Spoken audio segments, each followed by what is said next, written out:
Pengertian hakikat anak usia dini.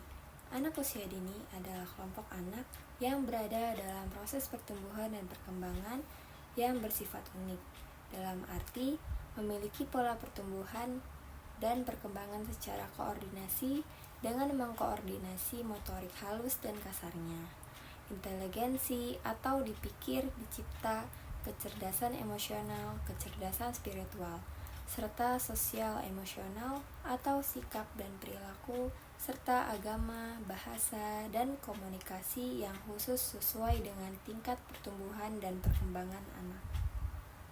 Berdasarkan keunikan dalam pertumbuhan dan perkembangannya, anak usia dini terbagi dalam 3 tahapan. Yang pertama yaitu ada masa bayi, lahir sampai 12 bulan, masa toddler atau balita usia 1-3 tahun, masa prasekolah usia 3-6 tahun, dan masa kelas awal SD atau 6-8 tahun. Lalu di sini ada pengertian, tujuan, fungsi pendidikan anak usia dini. Pendidikan adalah proses interaksi antara pendidikan dan anak didik atau lingkungan secara sadar, teratur, terencana, dan sistematis guna membantu pengembangan potensi anak didik secara maksimal.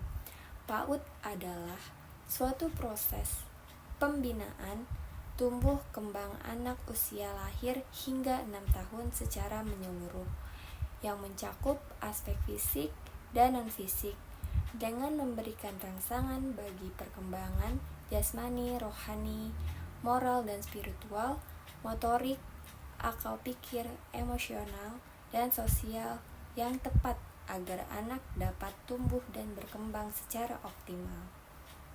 Nah, lanjut di sini ada tujuan pendidikan anak usia dini. Secara umum yaitu untuk mengembangkan berbagai potensi anak sejak dini sebagai persiapan untuk hidup dan dapat menyesuaikan diri dengan lingkungan sekitarnya. Secara khusus, kegiatan pendidikan bertujuan agar anak mampu melakukan ibadah, mengenal dan percaya akan ciptaan Tuhan, dan mencintai sesama. Yang kedua, anak mampu mengelola keterampilan tubuh termasuk gerakan-gerakan yang mengontrol gerakan tubuh, gerakan halus, gerakan kasar. Lalu ada fungsi pendidikan bagi anak usia dini, yaitu yang pertama, untuk mengembangkan seluruh kemampuan yang dimiliki anak sesuai dengan tahapan perkembangannya. Yang kedua, mengenalkan anak dengan dunia sekitar. Yang ketiga, mengembangkan sosialisasi anak dan mengenalkan peraturan, menanamkan disiplin pada anak. Karakteristik anak usia dini. Yang pertama itu, anak bersifat egosentris. Cara pandang anak usia dini ini masih terbatas pada kepentingan dirinya sendiri. Inilah yang disebut egosentris. Karakter inilah yang menyebabkan seringkali anak merebut mainan atau menangis ketika menginginkan sesuatu namun tidak dipenuhi oleh orang tuanya. Yang kedua, anak memiliki rasa ingin tahu. Rasa ingin tahu yang ditunjukkan anak sangat bervariasi. Bisa berupa tentang warna, rasa, bentuk, dan lainnya. Rasa ingin tahu yang distimulus dengan baik akan berkembang menjadi potensi besar.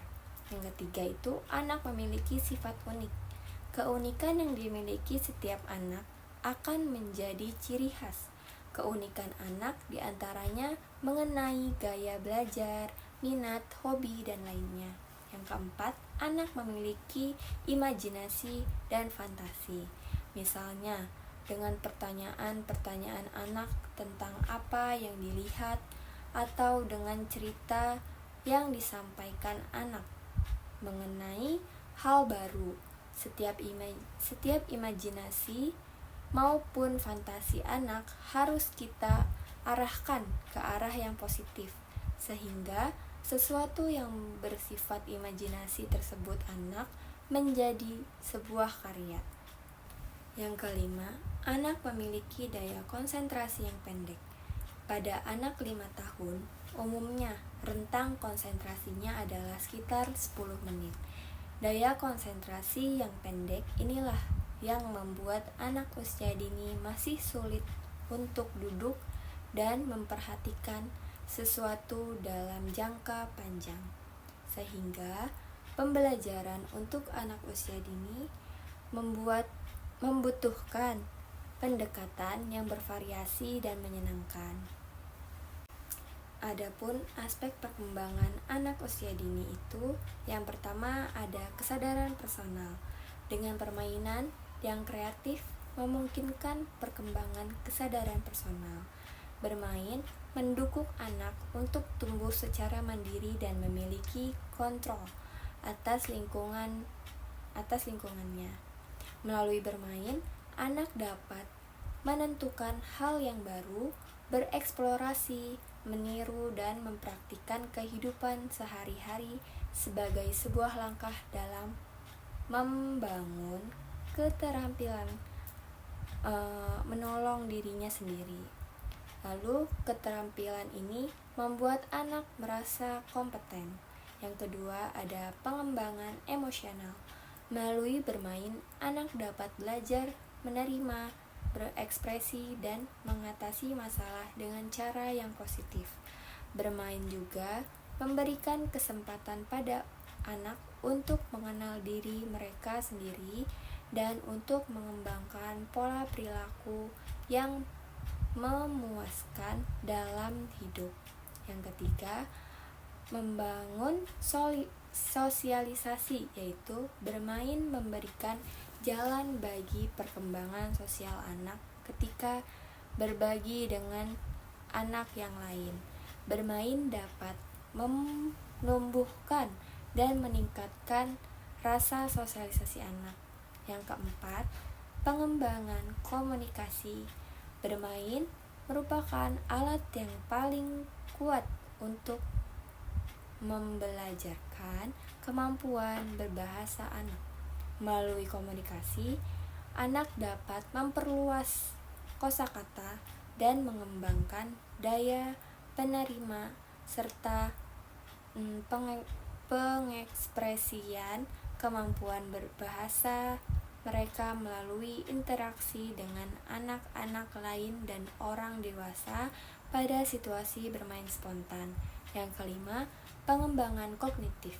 Bermain dapat memenuhi kebutuhan anak untuk secara aktif terlibat dengan lingkungan, untuk bermain dan bekerja dalam menghasilkan suatu karya, serta untuk memenuhi tugas-tugas perkembangan kognitif lainnya. Yang keenam, perkembangan kemampuan motorik. Kesempatan yang luas untuk bergerak. Pengalaman belajar untuk memuaskan aktivitas sensori motor yang meliputi penggunaan otot-otot besar dan kecil. Memungkinkan anak untuk memenuhi perkembangan motoriknya. Jadi, kesimpulan hakikat anak usia dini adalah pendidikan bagi anak usia dini adalah pemberian upaya untuk menstimulasi, membimbing, mengasuh, dan pemberian kegiatan pembelajaran yang akan menghasilkan kemampuan dan keterampilan anak. Pendidikan bagi anak usia dini merupakan sebuah pendidikan yang dilakukan pada anak yang baru lahir sampai dengan 8 tahun. Pendidikan pada tahap ini memfokuskan pada fisik, inteligensi, sosial, emosional, dan edukasi. Berdasarkan pada aspek perkembangan anak, maka pendidikan anak usia dini harus berlandaskan pada kebutuhan anak yang disesuaikan dengan nilai-nilai yang dianut di lingkungan sekitarnya, sesuai dengan tahap perkembangan fisik dan psikologis anak, dilaksanakan dalam suasana bermain yang menyenangkan serta dirancang untuk mengoptimalkan potensi anak. Mungkin itu saja yang bisa saya jelaskan.